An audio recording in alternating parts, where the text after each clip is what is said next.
good. Keep enjoying, share it, and invite others to join and to enjoy the same information I am here to convert. May God bless you. As I've said earlier, I remain your humble servant, Evangelist Collins Sinima, aka Ahujendeso, plus other titles. May God bless you. And we are about to forge ahead immediately. We are about to forge ahead immediately on the program. 19 ways the sentimentalists destroy the people. Who are the sentimentalists? Let us go into the dictionary. Sentimentalists, who are they?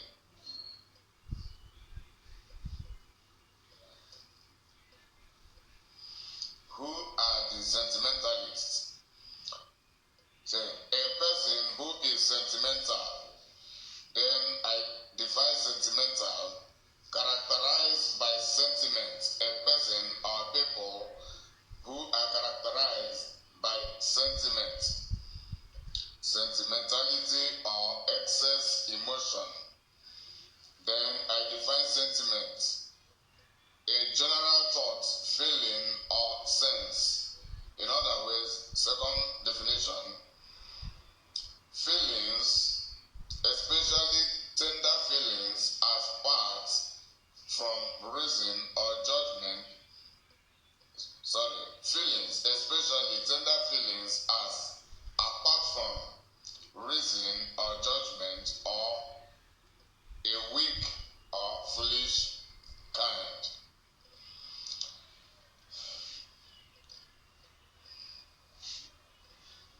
Then sentimentalism.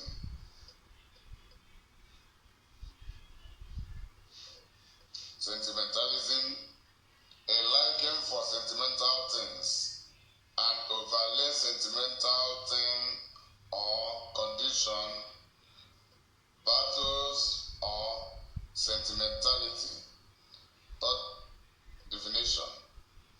In philosophy, a view according to which morality is somehow grounded in moral sentiment or emotion. So, sentimentalists are biased people. The biased-minded people. Those with biased mind. Those who are hypocritic in whatever in things they do and are possesses to be a major part of their daily characters. These are the sentimentalists.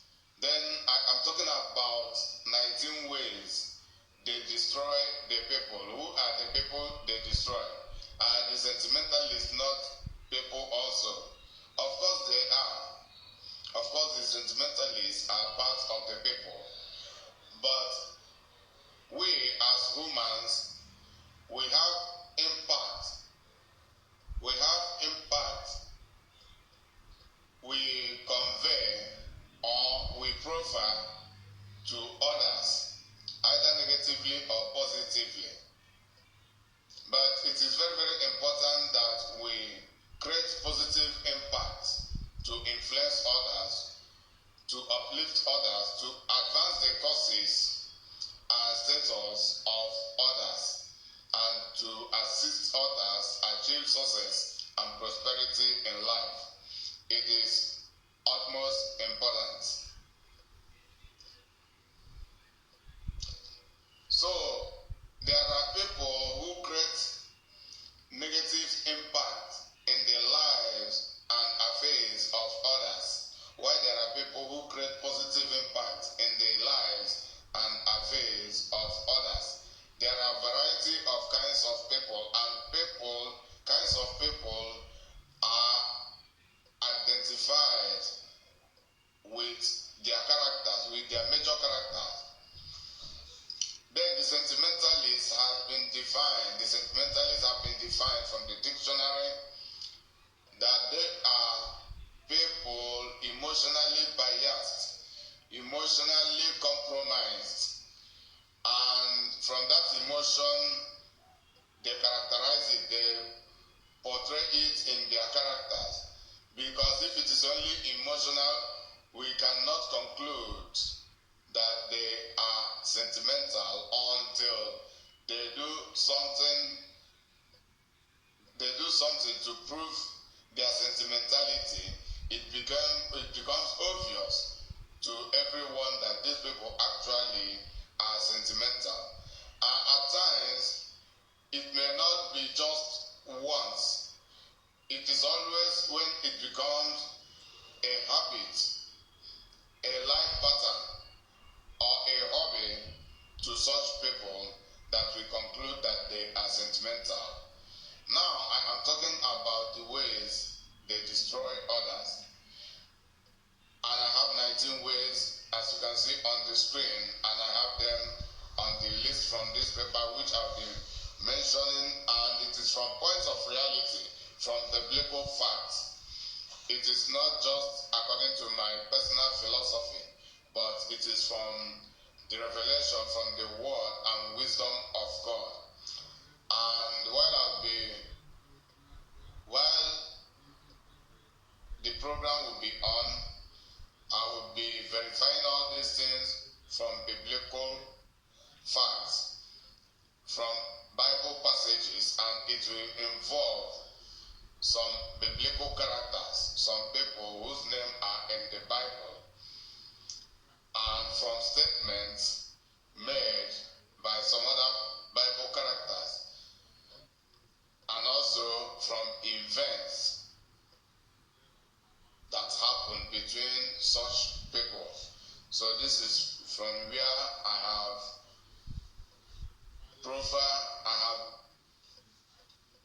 unveiled this factual proof, which I am here to proffer to the public. 19 ways the sentimentalists destroy the people.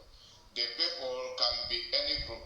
It can be organizations, it can be movements, it can be business companies, it can be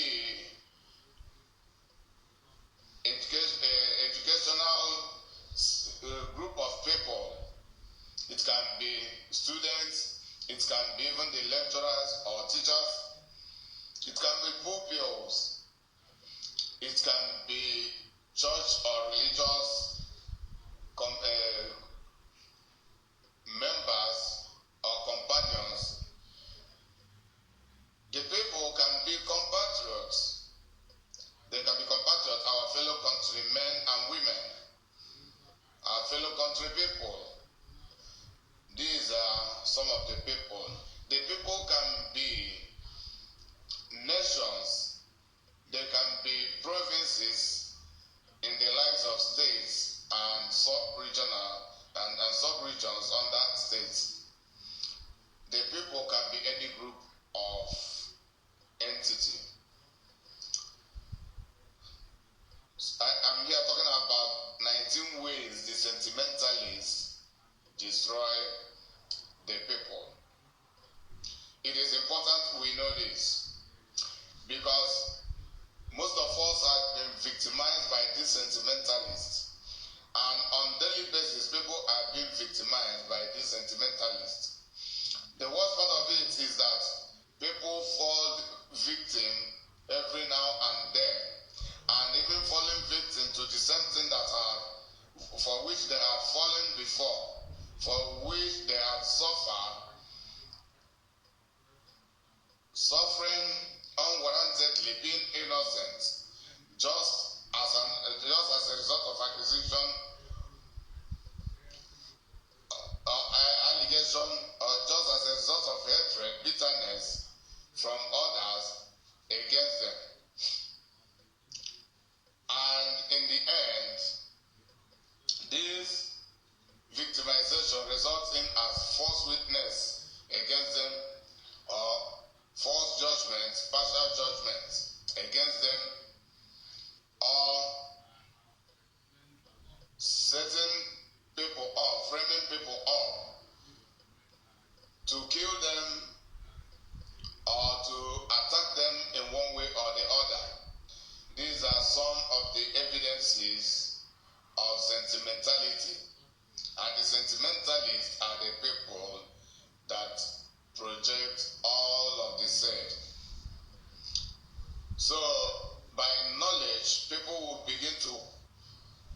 for you to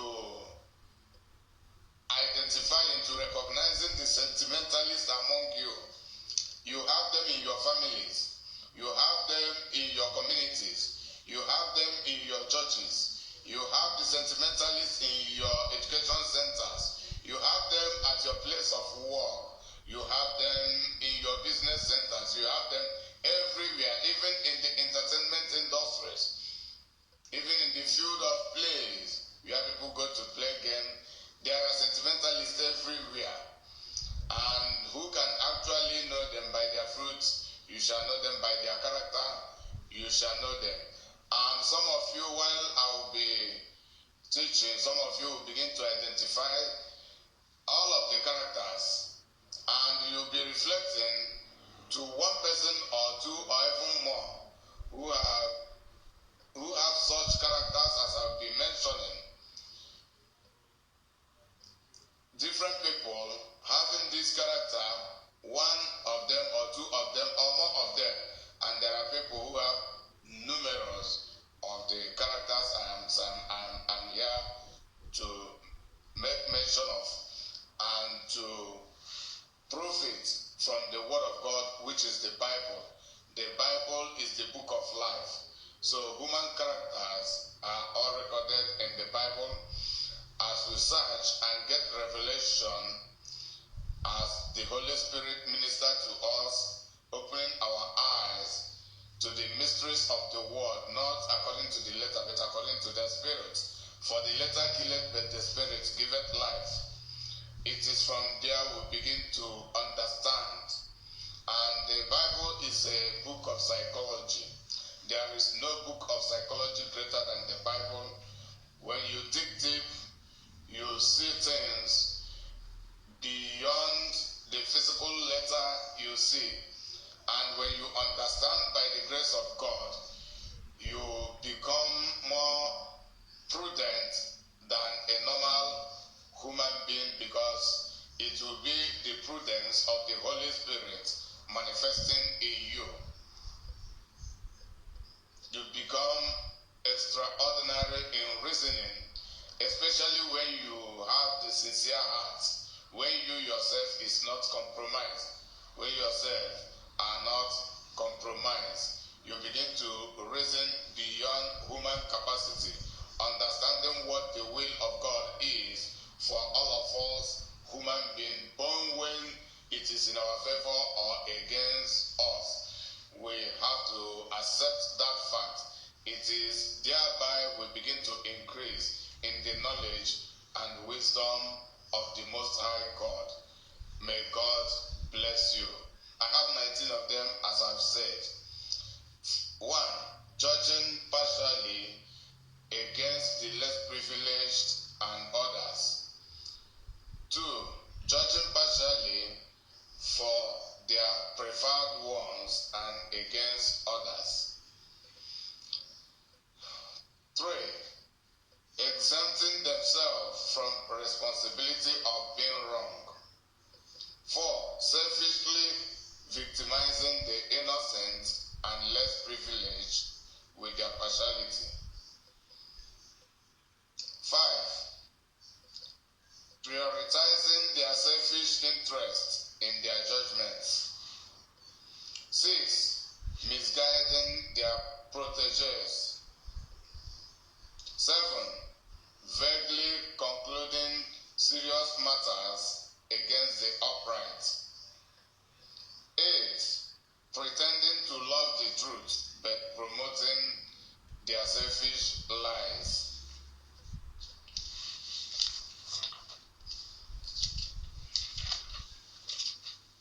9. Subjecting themselves to the spirit of lies. Subjecting themselves to the spirit of lies. 10. Hating and resisting the truths that oppose their self-will, while loving and condoning the lies that promote their self-will. 11. Selfishly witnessing against the innocent and selfishly justifying the guilty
once again, starting from the first one. 19 ways. 19 ways.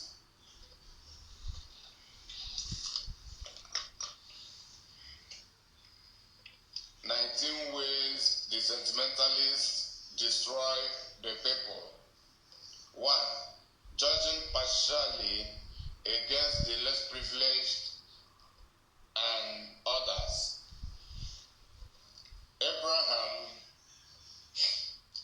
Abraham and Sarah as cases example in this regard.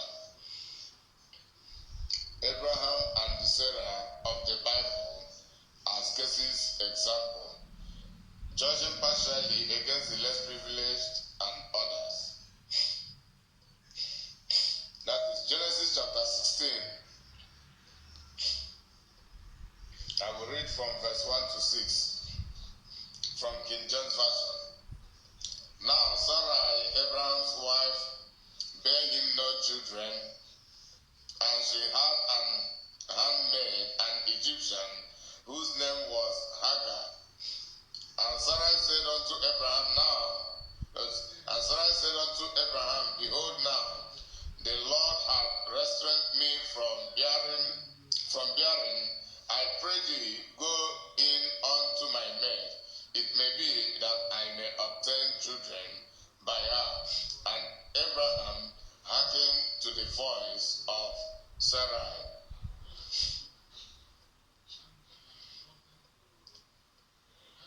And Sarai, Abraham's wife, took Hagar, her maid, the Egyptian, after Abraham had dwelt 10 years in the land of Canaan, and gave her to her husband Abraham to be his wife.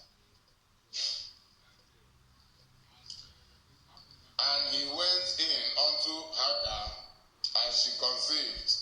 And when she saw that she had conceived, her mistress was despised in her eyes.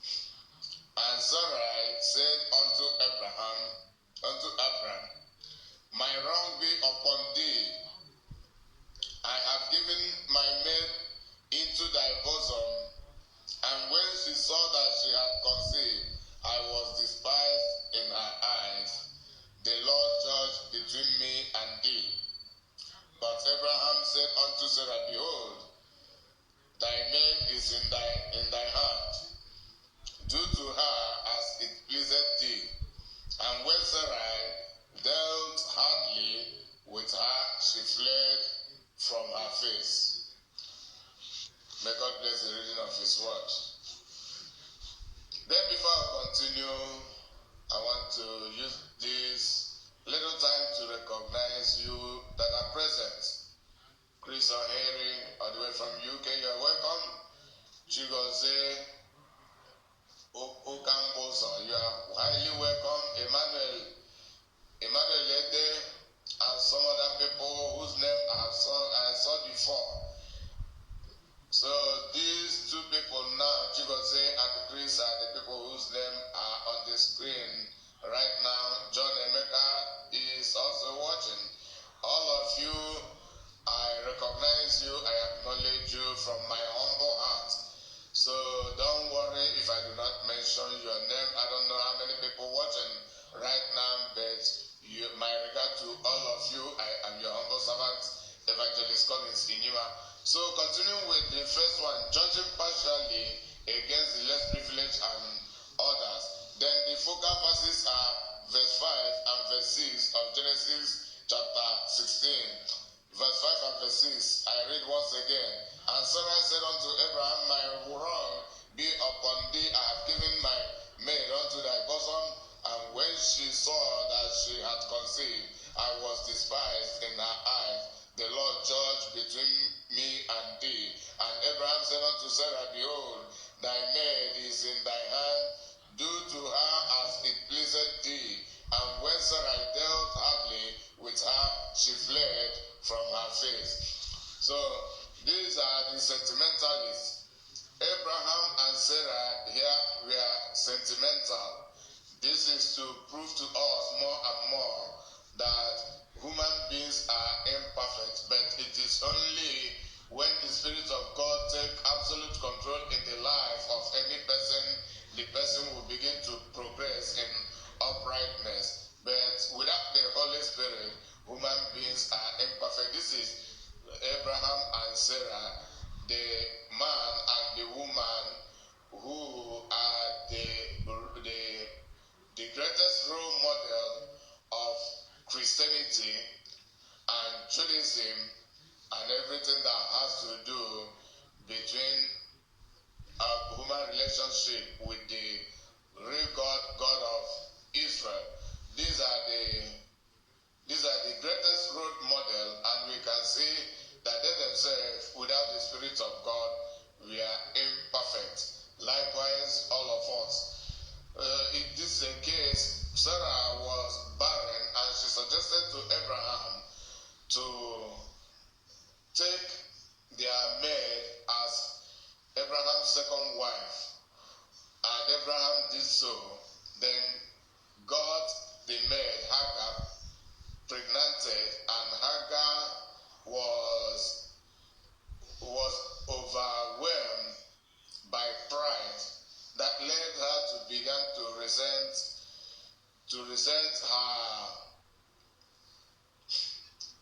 her co-wife, which is Sarah, and her mother by age.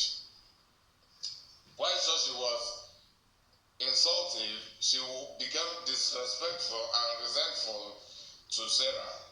Then Sarah was bitter and reported that to Abraham, and we'll see what happened. Abraham permitted Sarah, and Sarah treated her harshly that led her to flee from home.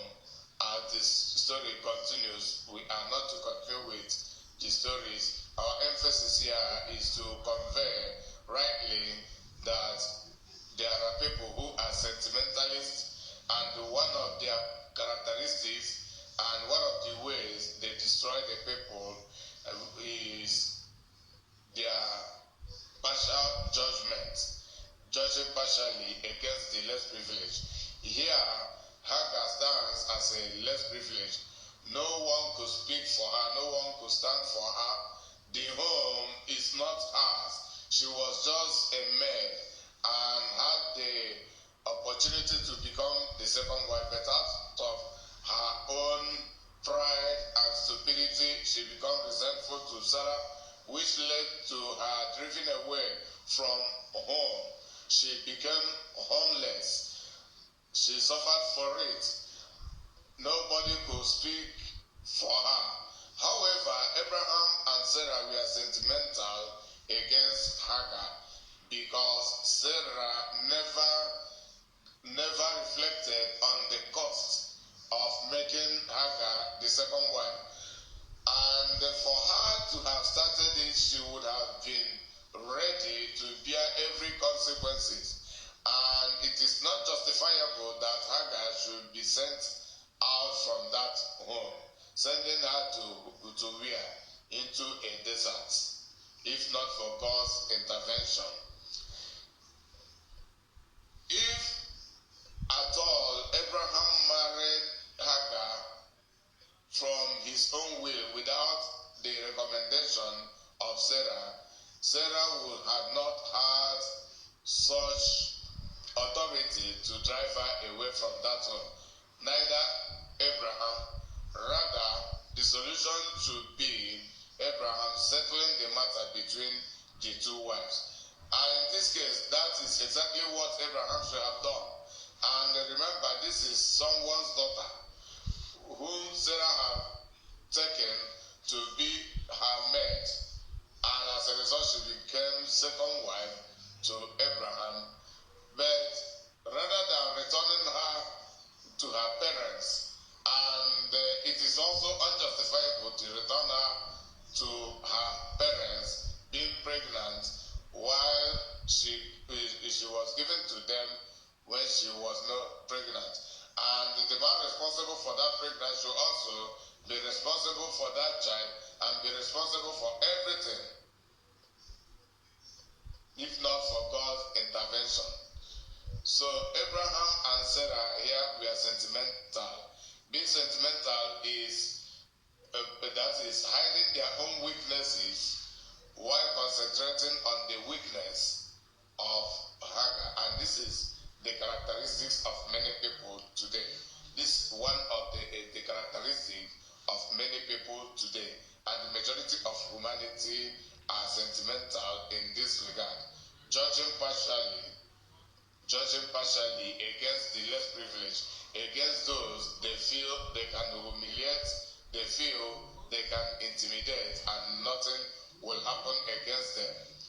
So, this is one of the ways they destroy the people. The sentimentalists destroy the people. As I mentioned, 19 of them. This is just the first one. Then, you add Jezebel stop judging against the less privileged. Jezebel stop 1 Kings 21, 1 to 7. 1 Kings 21, 1 to 7.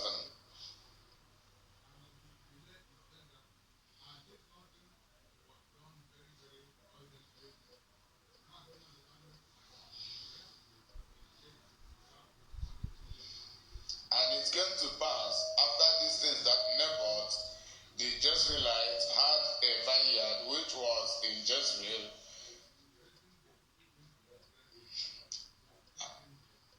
had by the place of Ahab, king of Samaria.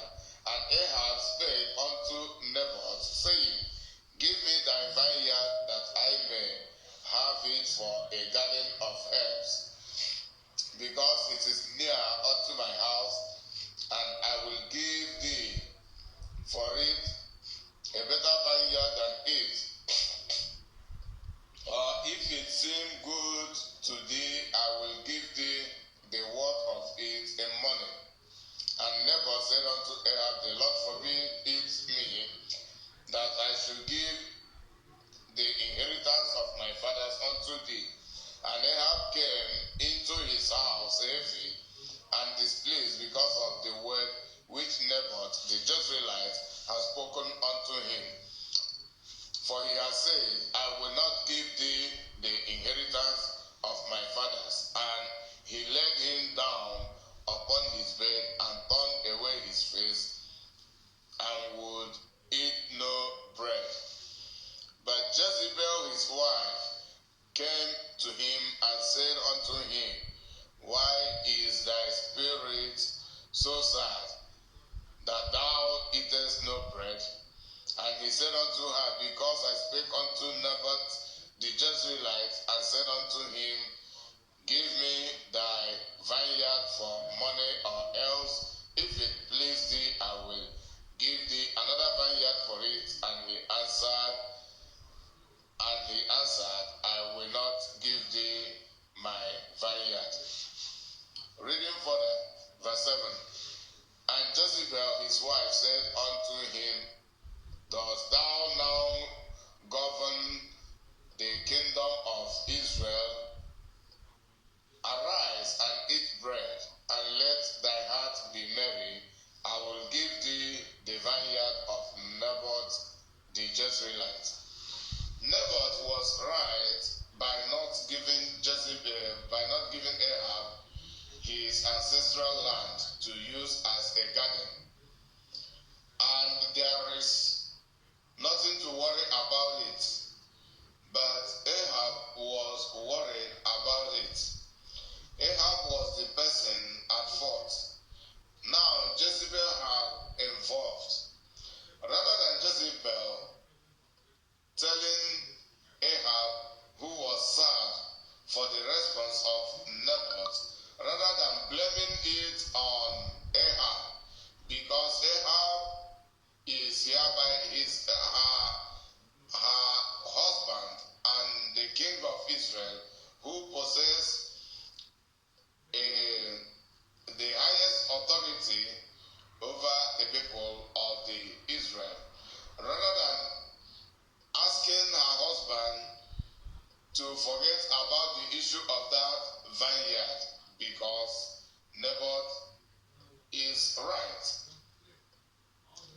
she now encouraged her husband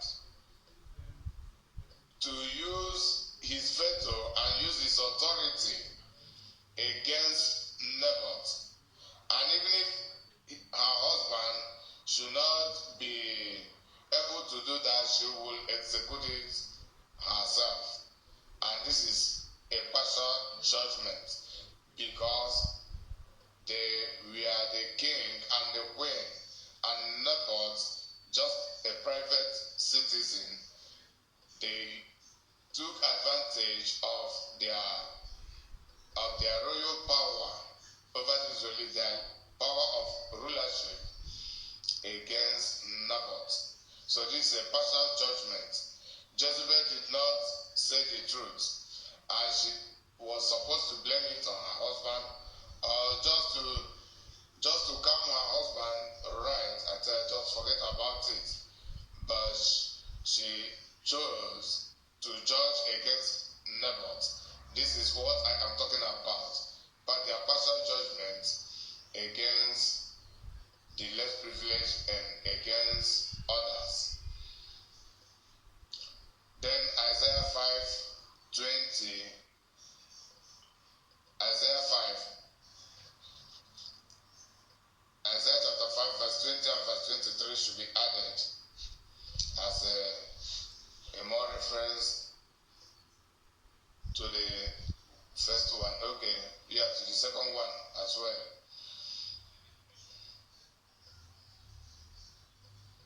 To the first one, okay. Now the second one, judging partially for their preferred ones and against others. So we see the partial judgment. Abraham judged partially to favor Sarah and against Hagar. Likewise, some people, or even the majority of humanity in all generations, Jezebel judged against Naboth to favor her husband Ahab, because her husband was preferable to her than Naboth.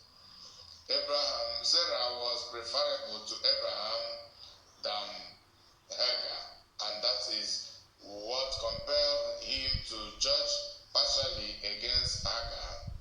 The same issue compelled Jezebel to judge partially against Naboth. So it is the same scripture. Genesis 16:1-6. 1 Kings chapter 21 from verse 1 to verse 7. Then Isaiah 5 verse 20 and verse 23.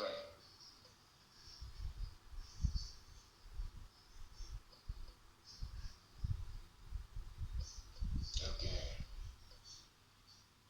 Jezebel talks inclusive. Then I will read that first King from verse 8. I think until verse 16. Jezebel later hired thugs to set Naboth up and to kill him and to grab that ancestral land from him. From verse 8 to 16 or 17, the same 1 King 21. And so when she wrote letters in Ahab's name and sealed them with his seal, and sent the letter unto the elders and to the nobles that were in his city dwelling with Naboth. And she wrote in the letters, saying, proclaim a fast and set Naboth on high among the people, and set 2 men, sons of Belial, before him to bear witness against him, saying, Thou didst blaspheme God and the king, and then carry him out and stone him that he may die. And the men of his city, even the elders and the nobles who were the inhabitants in the city, did as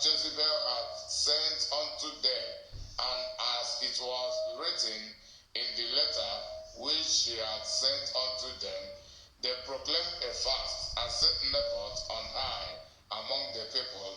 And there came in 2 men, children of Belial, and sat before him, and the men of Belial witnessed against him, even against Naboth, in the presence of the people, saying, Naboth did blaspheme God and the king. Then they carried him forth out of the city and stoned him with stone, that he died.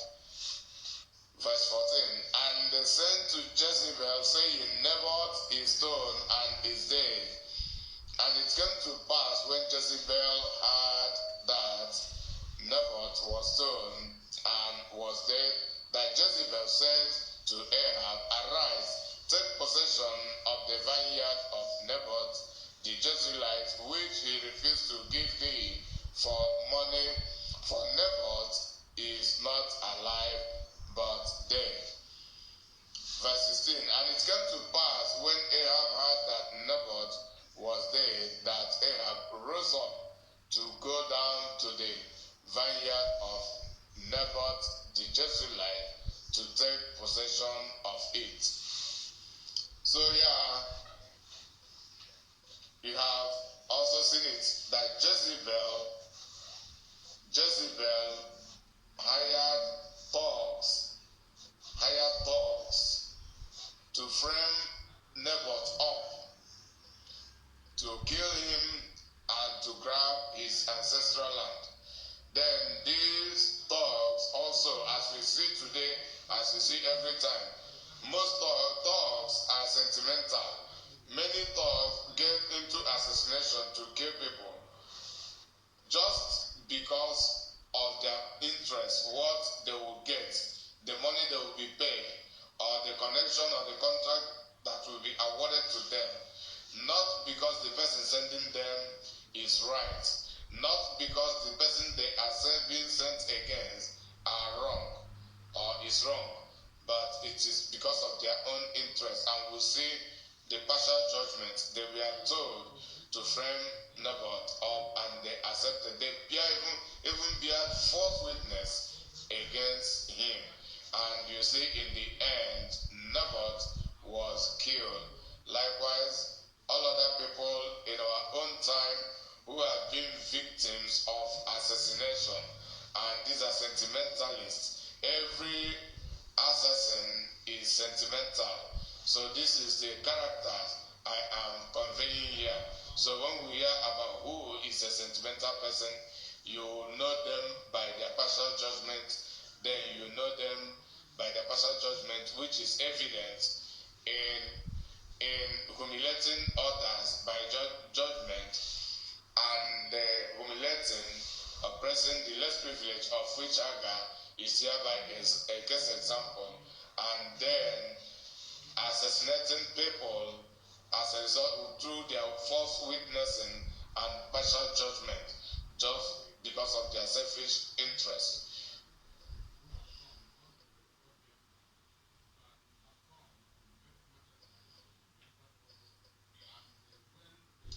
The third one, exempting themselves from responsibility of being wrong. Abraham exempted himself from the responsibility of being wrong. Abraham was wrong. He judged partially, and he was supposed to settle the matter between Sarah and Hagar, then rebuke Hagar for being disrespectful to Sarah, while they two will continue being his wife, since he accepted to marry a second wife, which is Hagar. And since Sarah initiated the marriage, Sarah accepted the marriage but never reflected on the consequences of having Hagar as her second wife. So Abraham here exempted himself of the responsibility of being wrong.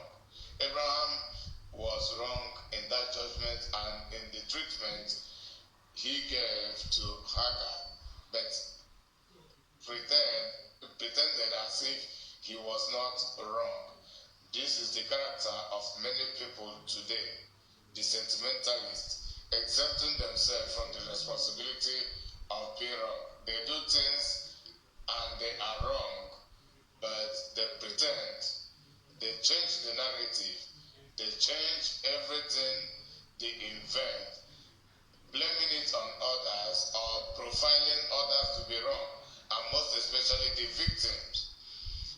In a state, in a country, or any environment where the victims are always blamed for doing anything, then the offenders, because of they are people of high class, people of high status, people of connection, people of position and power, the victims are always being blamed by the sentimentalists. If you see people, when things happen between the people, they continue always blaming it on those they believe they can humiliate. These are sentimentalists.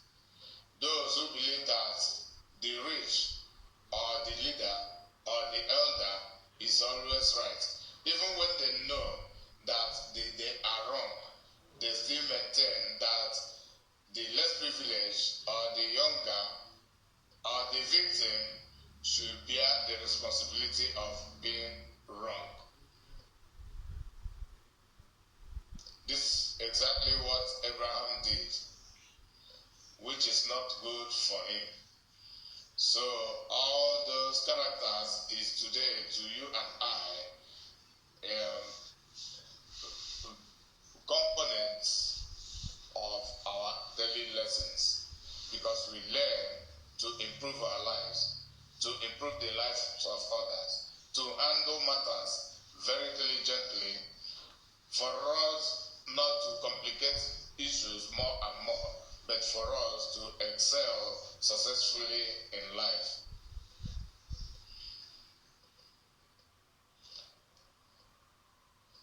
Exempting themselves from responsibility of being wrong. Abraham, a case example, as that is the same Genesis chapter 16 verse 1 to 9. Then the focal verses are verse 5 to 9. Then let me read verse 5 to 9 of Genesis 16.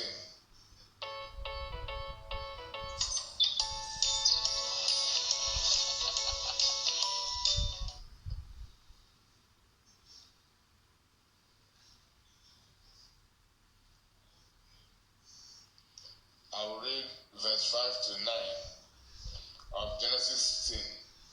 And Sarah said unto Abraham, my wrong be upon thee. I have given my maid into thy bosom. And when she saw that she had conceived, I was despised in her eyes. The Lord judged between me and thee. But Abraham said unto Sarai, behold, thy maid is in thy hand. Do to her as it pleaseth thee. And when Sarah dealt hardly with her, she fled from her face. And the angel of the Lord found her by a fountain of water in the wilderness, by the fountain in the way to Shur. And he said, Hagar, Sarai's maid, whence comest thou, and whither wilt thou go? And she said, I flee from the face of my mistress Sarai. And the angel of the Lord said unto her, return to thy mistress, and submit thyself under her hand. Then other event follows.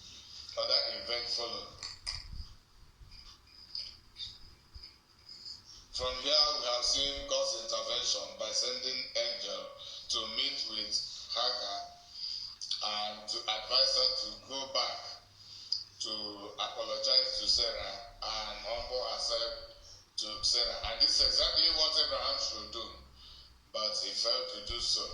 And Abraham exempted himself of being of the responsibility of being wrong. All of the two of them blaming it only on Haggai. As a result, they humiliated her and sent her away. She became homeless, being pregnant, and had no money, not anything at all.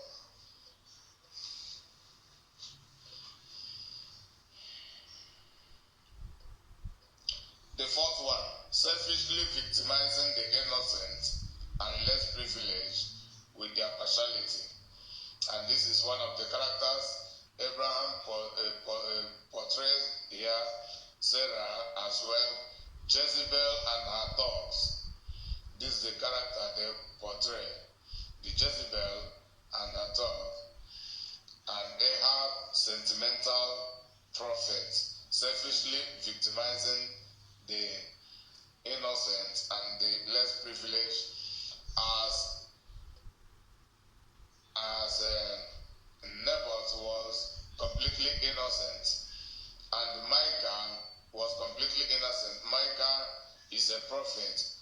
Then I give you Abraham a case example, Rehoboam and his peers as other case example, Jezebel and her talk, as I've read from 1 Kings chapter 1 verse 16 as case example.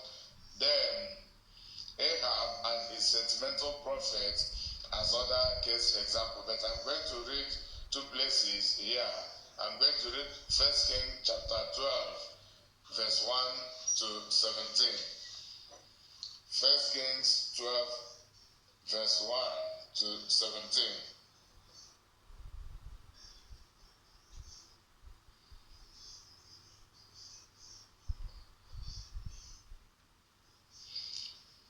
First Kings 12, 1 to 17. And Rehoboam went to Shechem, for all Israel were come to Shechem to make him king. And it came to pass when Jeroboam the son of Nebat, who was yet in Egypt, heard of it, for he was fled from the presence of King Solomon, and Jeroboam dwelt in Egypt, that they sent and called him, and Jeroboam and all the congregation of Israel came and spake unto Rehoboam, saying, Thy father made our yoke grievous. Now therefore make thou the grievous service of thy father, and his heavy yoke which he put upon us lighter, and we will serve thee.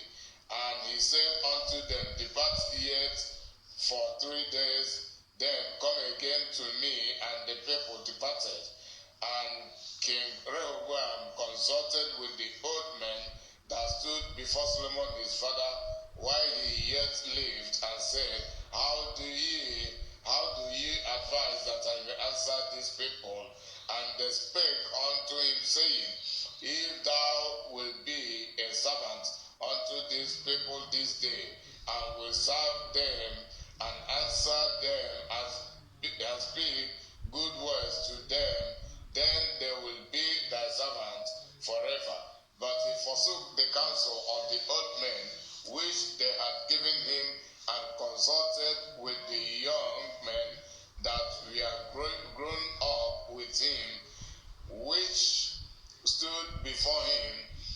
And he said unto them, What counsel give ye, that we may answer these people who have spoken to me, saying, Make the yoke which thy father did put upon us lighter?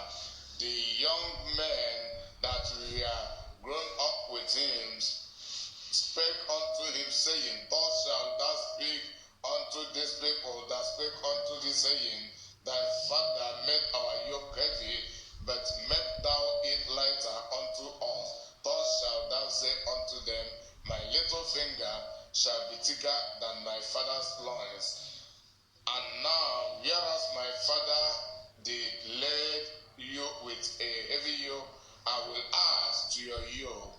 My father had chastised you with whips, but I will chastise you with scorpions. So Jeroboam and all the people came to Rehoboam the third day, as the king had appointed, saying, Come to me again the third day.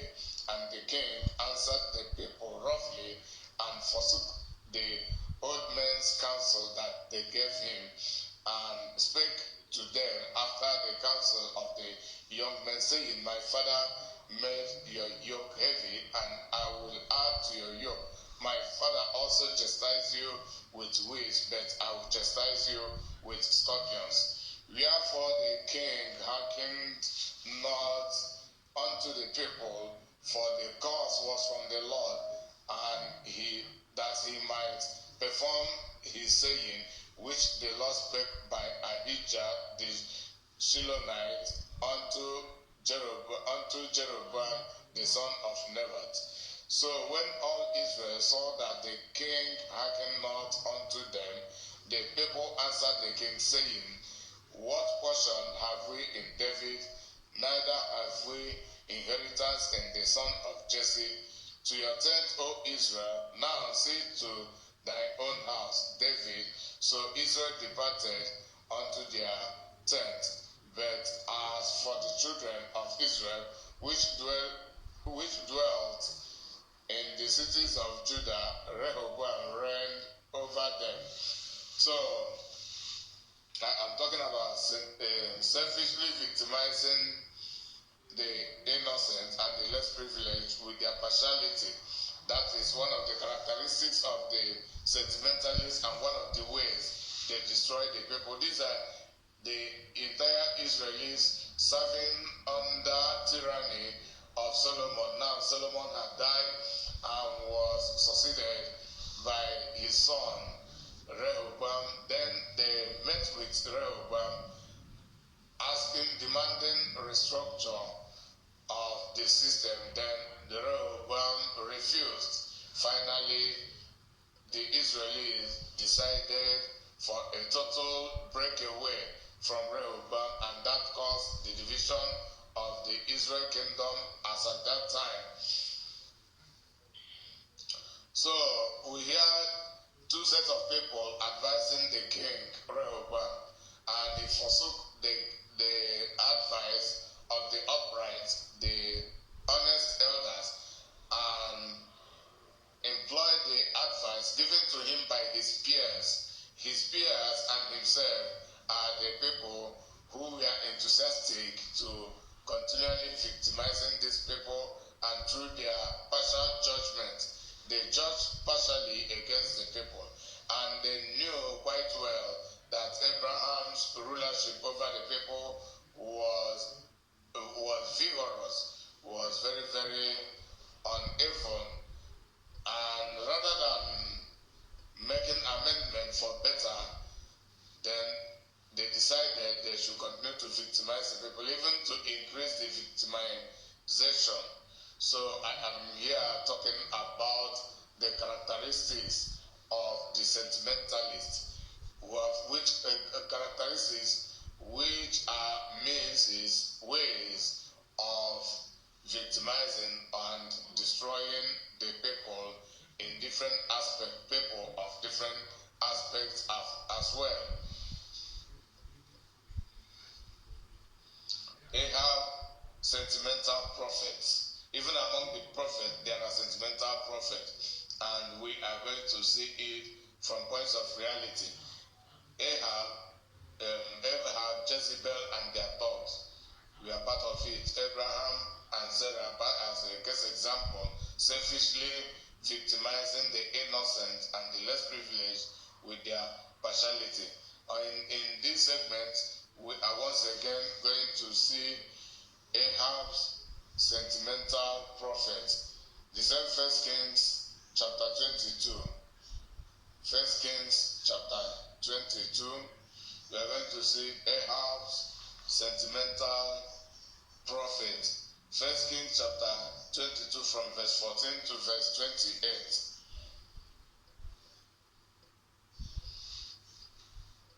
Then concerning Rehoboam and Israel, the focal verses should be verse 10 to 17. Concerning Abraham, Sarah, and Hagar, focal verses should be verse 5 to 7 of Genesis 16. Then regarding Rehoboam and the Israelis, 1 Kings chapter focal verses, verse 10 to verse 17. Then Jezebel and her thugs, 1 Kings 21, 1 to 16, focal verses, verse 6 to verse 8.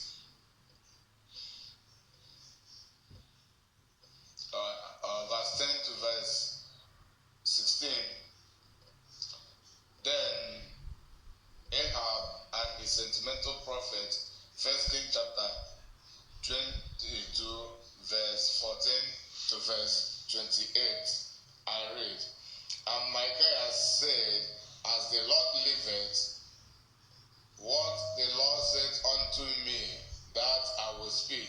So he came to the king, and the king said unto him, Micaiah, shall we go against Ramoth Gilead to battle, or shall we forbear? And he answered him, go and prosper, for the Lord shall deliver it into the hand of the king. And the king said unto him, how many times shall I adjure thee, that thou tell me nothing but that which is true in the name of the Lord? And he said, I saw all Israel scattered upon the hills as sheep that have not a shepherd. And the Lord said, these have no master. Let them return every man to his house in peace. And the king of Israel said unto Jehoshaphat, did I not tell thee that he would prophesy no good concerning me but evil?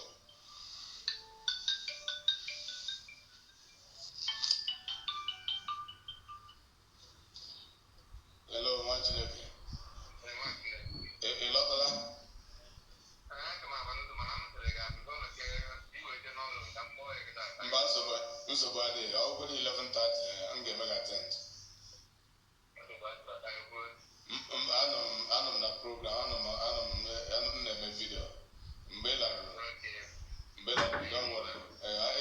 For today. So I'm ready for today.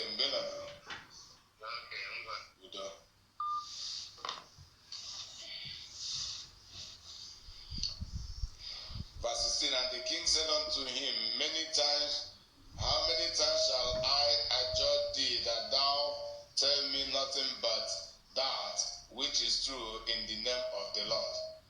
And he said, I saw all Israel scattered upon the hills as shepherds that have not as sheep that have not a shepherd. And the Lord said, these have no master.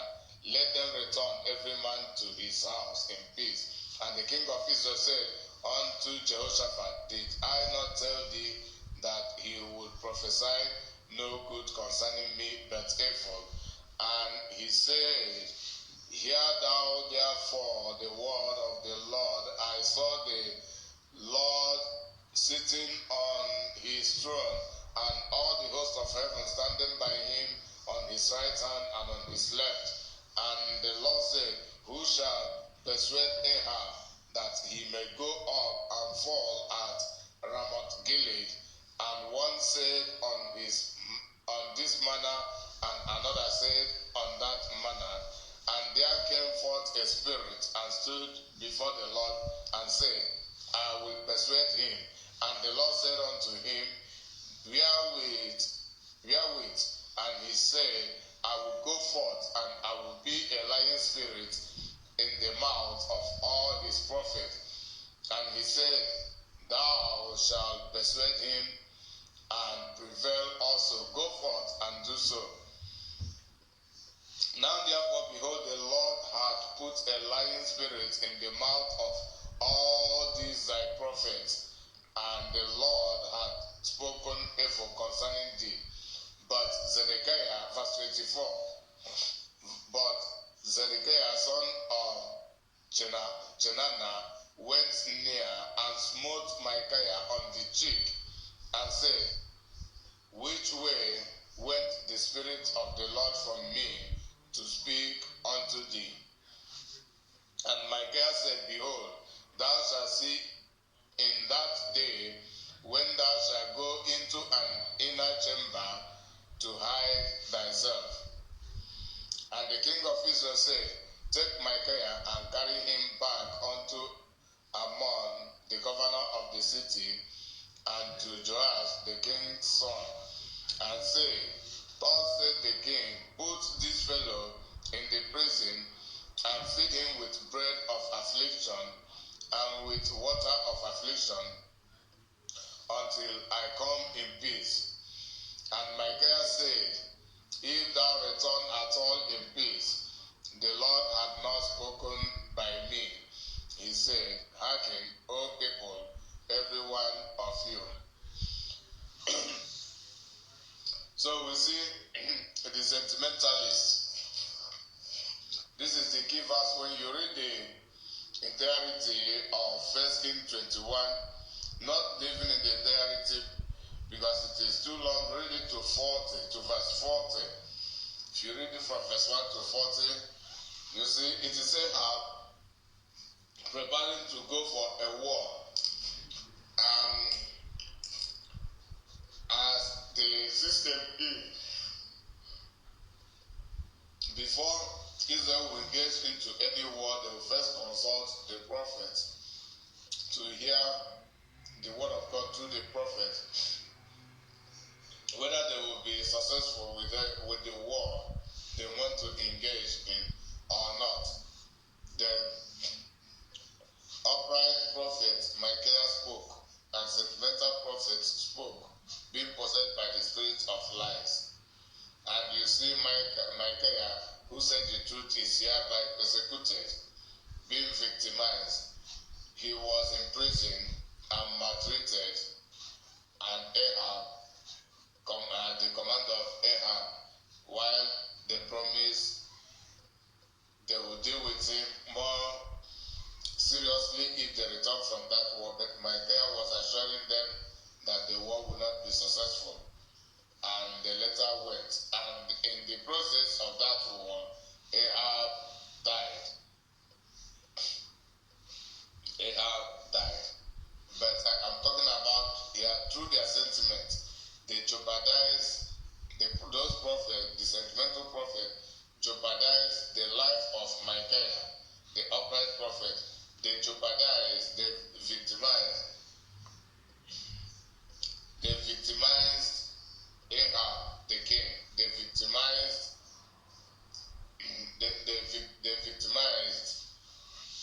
his fellow. Verse 24. Let me remember this man's name.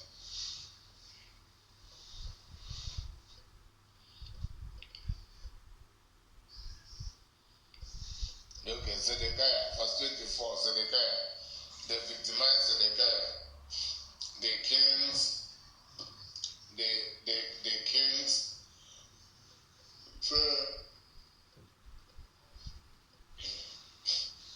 king's former. This sentimental prophet victimized them. So this sentiment can be prophetic at times. So we are to be very, very careful on how we relate with people so that we won't keep on falling victim to such people. Some prophets, some pastors, some apostles, not even a majority of them are sentimental. Most of them do not have the truth in them. Most of them know the truth, but hide the truth from the people because of their selfish interest. They continue to lie to the people, and even to the extent of condemning the innocent and justifying the guilty, condemning evil and condemning goodness, righteousness, and promoting evil, condemning justice and promoting injustice is a life of the sentimentalists, and they do it to victimize others.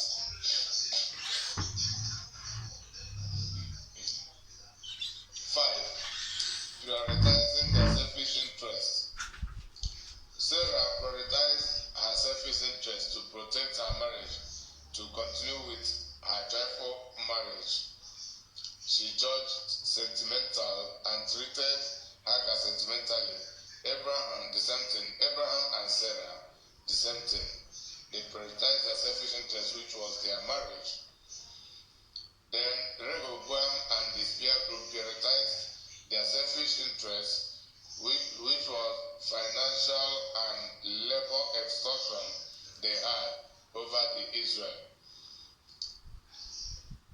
Abraham and Sarah, Genesis 16 from verse 1 to 9, verse 5 and verse 6, key verses. Rehoboam and his peers, 1 Kings chapter 12 from verse 1 to 17, key verses 10 to 17. Jezebel and his thoughts prioritized their materials and bribes. Their material possession, Jezebel coveted from Naboth. And her thought, Jezebel and her thought prioritized the bribe they got from Jezebel to assassinate Naboth. That is 1 Kings 21, 1 to 17, key verses 11 to 13. Then the fifth one is prioritizing their selfish interests in their judgment. The sixth one is misguiding their proteges. Rehoboam peers misguided him. 1 Kings chapter 12 from verse 1 to 17, key verses 10 to 11, 16 and 17. Ahab's sentimental prophet misguided him. 1 Kings 22 from verse 5 to verse 6, verse 10 to verse 12, verse 29 to verse 40.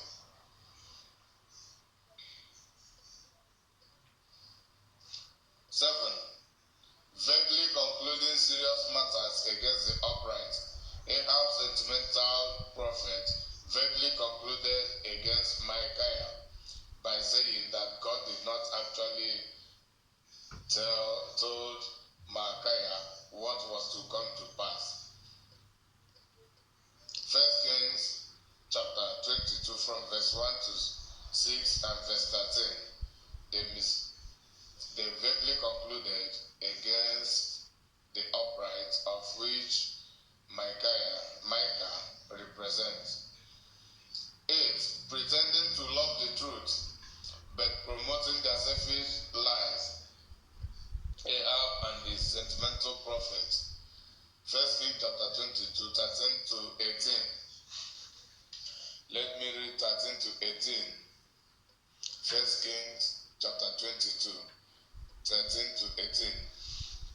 And the messenger that was gone to call Micaiah spake unto him, saying, Behold, now the words of the prophets declare good unto the king with one mouth.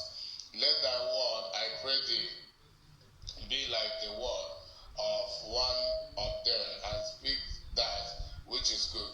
And Micaiah said, As the Lord liveth, what the Lord said unto me, that I will speak.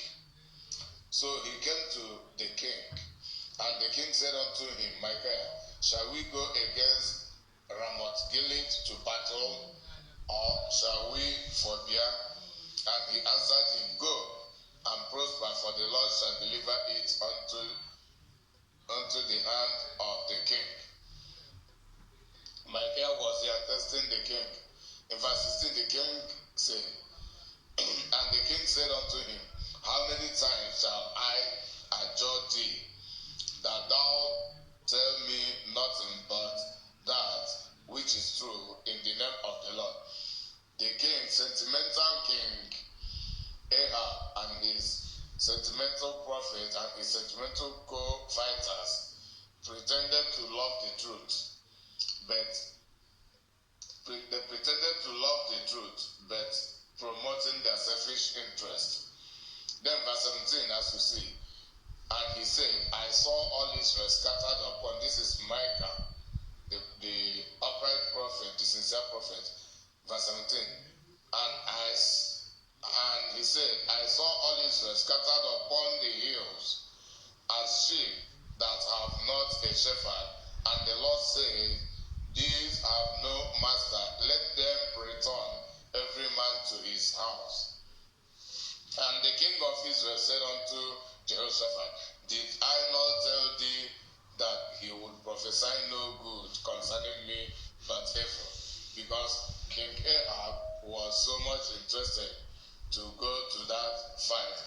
he was seeking a sentimental prophecy, which his sentimental prophet gave to him, telling him he will be successful.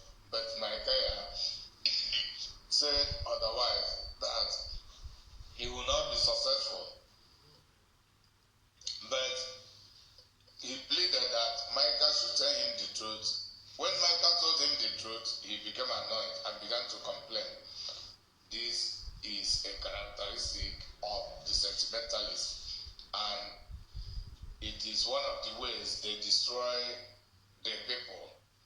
In the end, they end up imprisoning Micaiah, alleging him of giving them false prophecy because they were so much interested to go to that war. There are people who pretend to love the truth, but as soon as anyone tells them the truth, they will hate the person. Not only hating the person, they will begin to antagonize the person. This is exactly what Ahab and co did against Prophet Micah. And in the end, they humiliated him, they persecuted him, thrown him in the prison, promising to continue his affliction. Even they commanded the jailers to keep on afflicting him, to keep on punishing him until they return. And then after they return, they will come and deal with him so seriously by themselves. But he told them the truth. And eventually, as I've said earlier, if you read to verse 40 of this 1 King 22, you see that King Ahab died in that war.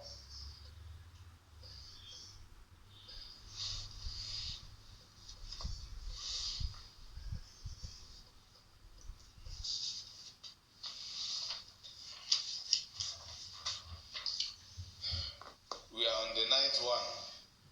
Subjecting themselves to spirits of life. The same false prophet, sentimental prophet, Ahab sentimental prophet, subjecting themselves to the spirit of lies.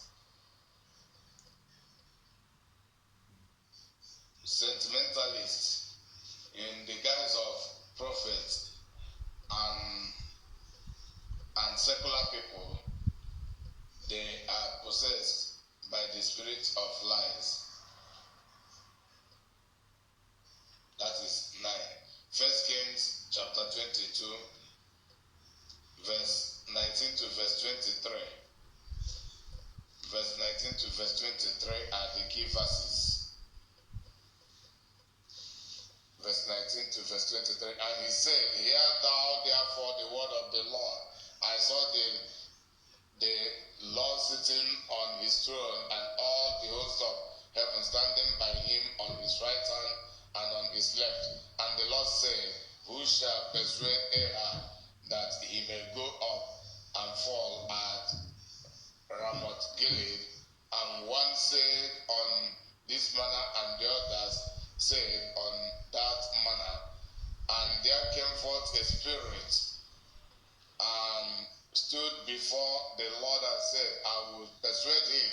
And the Lord said unto him, Wherewith? And he said, I will go forth, and I will be a lying spirit in the mouth of all his prophets. And he said, Thou shalt persuade him and prevail also. Go forth and do so. Now therefore, behold, the Lord hath put a lying spirit in the mouth of all these thy prophets, and the Lord has spoken evil concerning thee.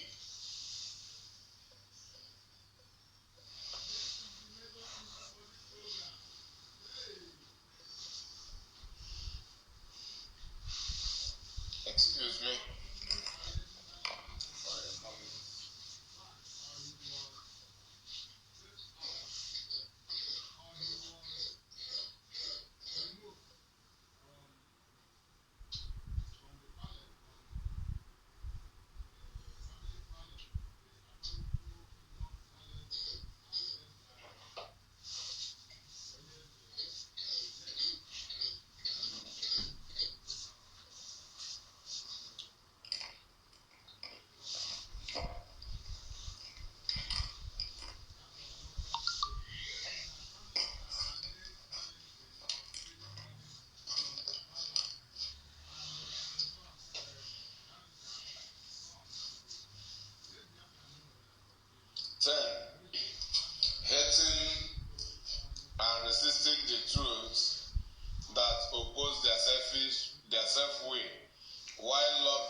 22, verse 5 to 9, verse 13 to 18, verse 24, verse 25 to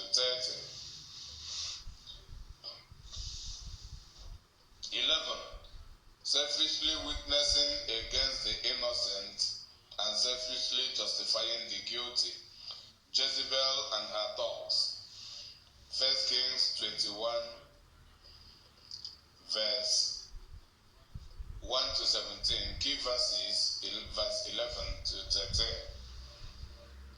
Falsely witnessing against the innocent and selfishly witnessing against the innocent and selfishly justifying the guilty. This is exactly what Jezebel did against Naboth, and also her thoughts. They witnessed falsely against Naboth, while they justified Ahab, who was actually guilty, for demanding, not only demanding, for pleading, that by imposing his decision of taking over ancestral land belonging to Naboth, even though he said he was willing to pay the price, but the owner said he is not interested in selling it. What is wrong about it? Then Jezebel encouraged her that they should humiliate him using their royal authority, and they did so. They bear forth witness against him that he blasphemed God and the king. They therefore stoned him to death and grabbed his ancestral land. The same thing Ahab and Jezebel did, is the same thing their thoughts did against the innocent Naboth. 12. Selfishly and persistently persecuting the innocent and advocate of the truth. They persecute selfishly for their selfish interest, and they persistently persecute the innocent and advocate of the truth. Rehoboam and his peers did it against the Israelites who were innocent and truthful to them. 1 Kings chapter 12 from verse 1 to 17, verse 10 to 15. Cases example, Jezebel and her thoughts did it against Naboth. 1 Kings chapter 21, 1 verse 1 to 16, 8 to 16, focal verses. Ahab and his sentimental prophets, they did it against Micah. 1 Kings 22 from verse 14 to verse 28. Then the 13th one, hypocritically, the sentimentalists, they hypocritically persecuting the advocates of the truth and patronizing the advocates of lies. This is what Ahab and his prophet did against Micaiah and in favor of King Ahab. 1 Kings chapter 22, verse 14 to verse 28. 14. Hypocritically murdering the innocent and the less privileged. They hypocritically murder the innocent and the less privileged. I'm talking about the sentimentalists. Jezebel and her dogs did it against Naboth. 1 Kings 21, 1 to 16. Key verses, verse 8 to verse 16. 15. Hypocritically jeopardizing and destroying themselves. Out of their hypocrisy, at times, the sentimentalists jeopardize themselves even to the extent of killing themselves out of their hypocrisy. 1 Kings 22, verse 24 to 1 Kings 22, verse 22 to 24, and verse 29 to verse 40. It is there from 29 to 40 you see that finally King Ahab went into battle and he was killed in that battle. He was killed. That resulted in the end of his life. Out of his sentiment, he jeopardized himself and he was eventually destroyed. So sentimentalists at times they make the mistake of jeopardizing themselves through their hypocrisy, and at times they offer, they hypocritically offer their own life. They offer and lose their own life. This is one of the ways of the sentimentalists destroying the people, including destroying themselves, and it is one of their characteristics. The 16 indulging in bribery. Sentimentalists indulge in bribery. You see that the Jezebel talks did it. Because of the bribe given to them, they assassinated Naboth. Then let us go to Isaiah chapter 5. Isaiah chapter 5.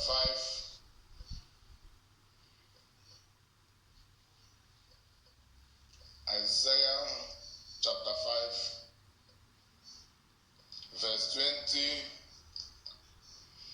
then 22 and 20, verse 20, 22 and 23. Woe unto them that call evil good and good evil. These are the sentimentalists. They call evil good and good evil. That put darkness for light and light for darkness. That put darkness for light. That darkness here means corruption, evil, corruption of all sorts.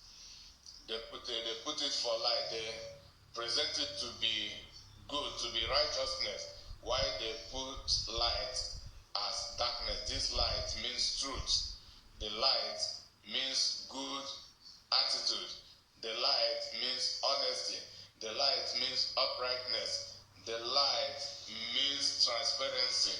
The light means good leadership. They condemn everything that has to do with goodness. Then they justify evil. They project evil. They promote. They package evil to be good. Then they profile goodness and the good doers as being evil. These are sentimentalists. So I read verse 20 of Isaiah chapter 5. Woe unto them that call evil good and good evil, that put darkness for light and light for darkness, that put bitter for sweet and sweet for bitter. Verse 22 to 23. Woe unto them that are mighty to drink wine and men of strength to mingle strong drink. This wine is not ordinary, it is not just ordinary drink, it's a drink gotten from bribery. The drink with which they are bribed. Verse 23, which justify the wicked for reward and take away the righteousness of the righteous from him. They execute injustice. They oppress the righteous in favor of the unrighteous. They justify the guilty and condemn the innocent as a result of bribe they collect from the guilty. Even some of the sentimentalists are the lawyers, you know. Some of them are churches. They collect bribe. They collect bribe and call evil good and good evil. They collect bribe to justify the guilty and condemn the innocent. So they are everywhere. Some of them are police. Some of them are military.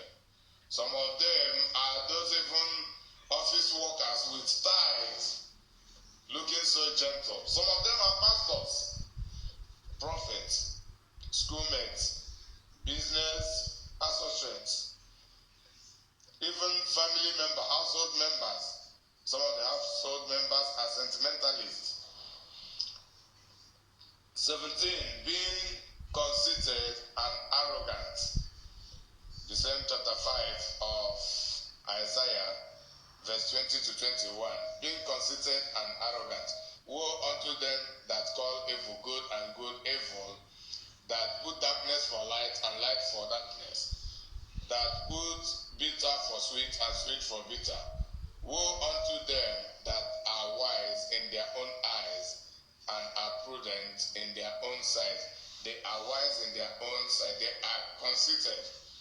Anything they believe to be right is what they conclude to be right. They are not interested to listen to any other person apart from what they have decided. These are such of people, when you call them on phone and tell them that so and so person, the two people have problem and their problem need resolution, come and assist to a judge. Inside their mind, from the two people, they have concluded on whom they should condemn, on whom they should justify. To them, it doesn't matter who is right or who is wrong. Because they are partisan, they have chosen whom to favor. Someone they believe to be dearer to them, or someone they believe to get favor from. They just decide to justify the person no matter what. So there are people like that. As soon as you report two people to them and seek resolution, inside there they have decided whom they should justify and who they should condemn. If it is a group of people, a group of two parties, it is the same thing. They just justify anywhere they believe they will get favor. The sentimentalists, with self-conceit or whatever way they reason, anything they reason to be right is what they conclude upon. They are not interested to listen to any other thing for any reason. They are wise in their own eyes, not that they are actually wise, but they are conceited and arrogant. That is one of the ways they destroy others, and this is one of their characteristics. Sentimentalists. 19 ways the sentimentalists destroy the people. The 18th one, indulging in their hypocritical nature. They love being sentimental. It is their hobby. They are so enthusiastic to be sentimental. The same Bible passage, chapter 5 of Isaiah. Now I read 20 to 23. Woe unto them that call evil good and good evil, that put darkness for light and light for darkness, that put bitter for sweet and sweet for bitter. Woe unto them that are wise in their own eyes and prudent in their own sight. Woe unto them that are mighty to drink wine and men of strength to mingle strong drink, which justify the wicked for reward, and take away the righteousness of the righteous from him.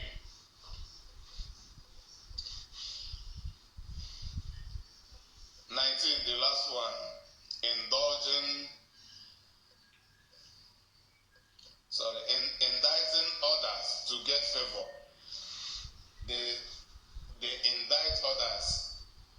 They censure others to get favor. They stigmatize others to get favor. They hypocritically condemn others to get favor. This is one of the characteristics of the sentimentalists, and one of the ways they destroy others. Verse 22 and 23 of the same Isaiah chapter 5. Woe unto them that are mighty to drink wine and men of strength to mingle strong drink, which justify the wicked for reward, for bribe, and take away the righteousness of the righteous from him. They take away the right and the uprightness. They deny that those who are behaviorally good are not really what they are. Indicting others, character assassins. They assassinate the characters of others in search of favor for themselves. This is one of the ways the sentimentalists destroy others. and it is one of their characteristic identity. The program has come to an end. May God bless you. Though no one had ever called to ask any question or make any contribution in any of my program, but time will not permit me to ask. So I don't need that anybody should ask me any question today. But if there will be any, just reserve it. Or any question from any of my previous video, when I will have another program on biblical teaching, if anybody should ask any question on that, then I will attend to the person. May God bless you for listening. May God bless you also for sharing. Keep recommending my videos to others. Also, if you have not subscribed to my YouTube channel, do as I am seeking to advance this program, because this is a program I will be doing by the grace of God all the rest of my life, as long as I am alive and healthy and safe. I'll be doing it. So I need people. Subscribe to my YouTube channel if you have not done. Then always share my videos to reach others. Those who have not known me should know me through you. You extend my my presence through this video by sharing the video, as I need people to advance this program. May God bless you until you hear from me once again. And very soon, I remain your humble servant, Evangelist Collins Inyima.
want to brief Nigerians on the actual thing that happened because there has been some misinformation on the social media and on the regular media.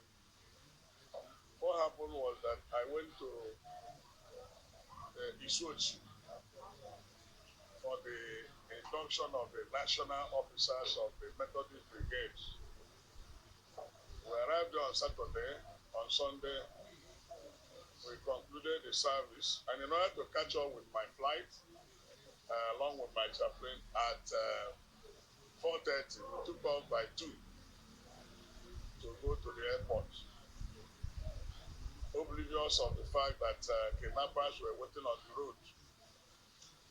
And as we were descending to Leiru is in Abia State, these people came out from the bush.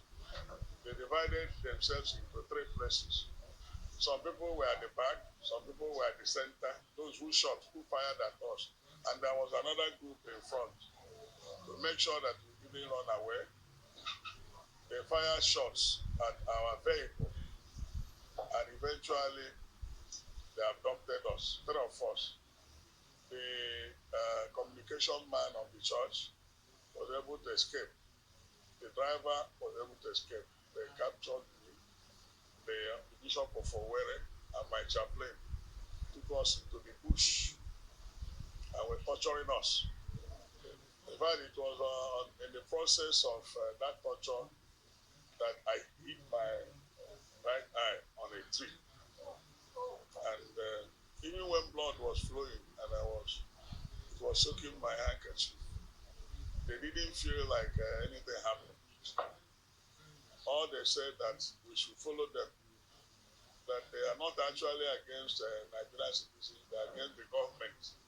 That the government is a bad government. They are Fulani boys. All the 8 are Fulani. That they are Fulani boys, and that if any day they see the president, they will chew him. He's their brother that they have disappointed them and disappointed Nigerians. They will chew him raw.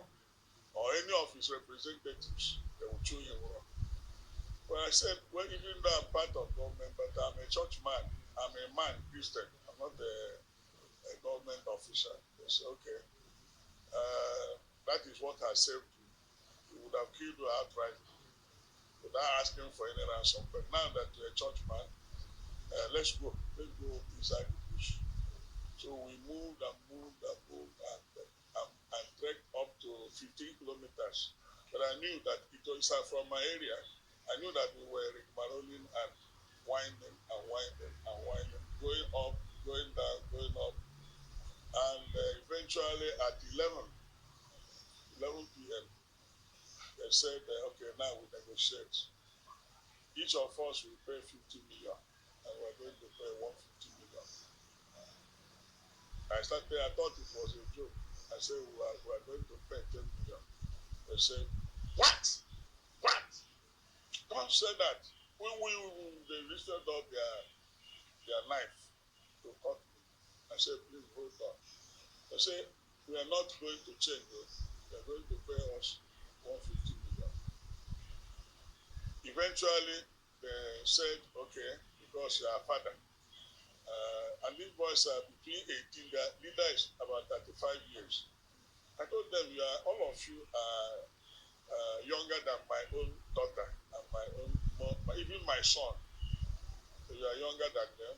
I'm supposed to be your father. Say, we know, that's why we are not very harsh with you. Otherwise, we would have been very harsh. One of them was the one understanding English. The other ones were speaking Fulani, not even Hausa.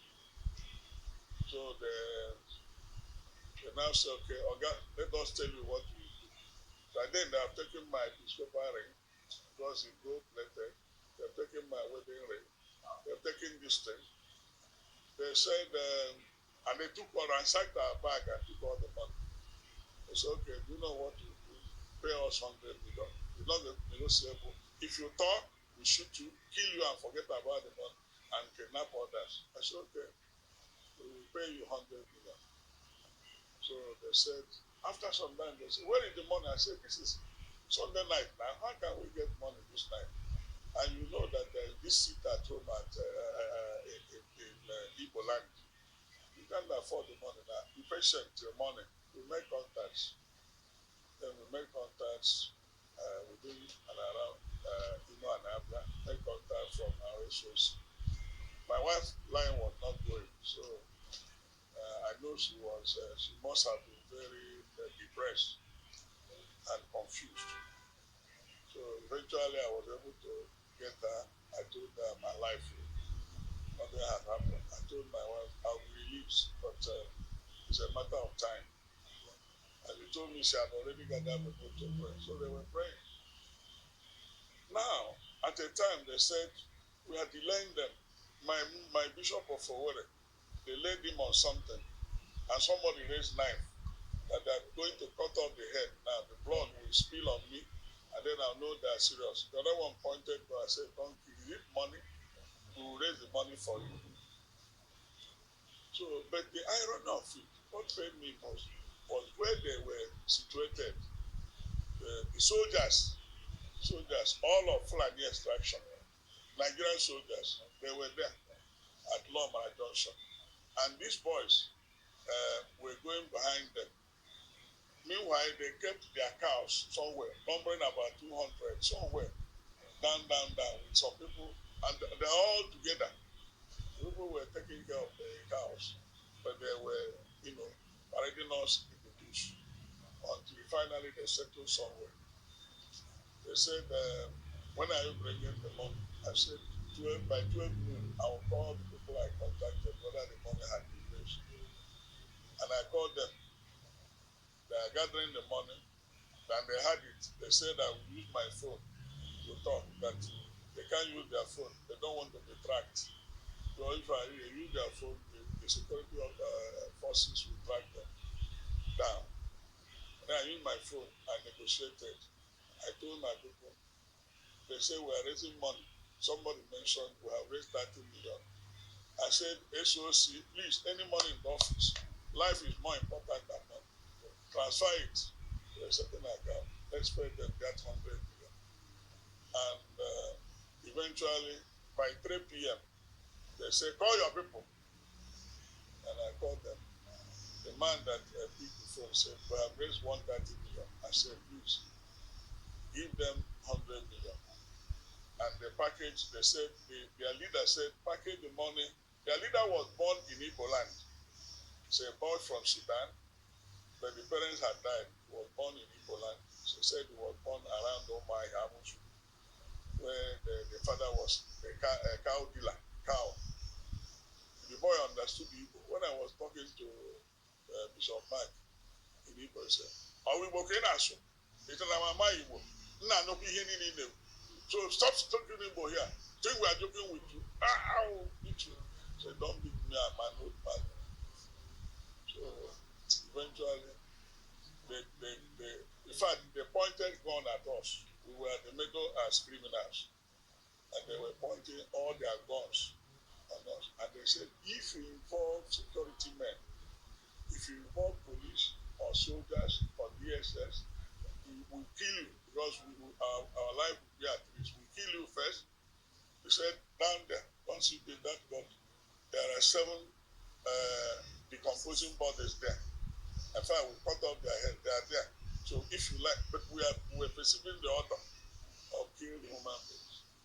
So they said, cooperate. So the anchor man, I told him, what you may do, please talk to the man. The man said, go and buy 5 Ghana must go. Big one, 20 million into 5. Bring it to somewhere, we'll come and take it. Then he said, that we should be here with 2 of them. One was like this one. They pointed gun at us. They said, if the Oga said shoot, if we disappoint them, or if they count any bundle of the money and it's not up to 10 million, they will kill us. So they counted 20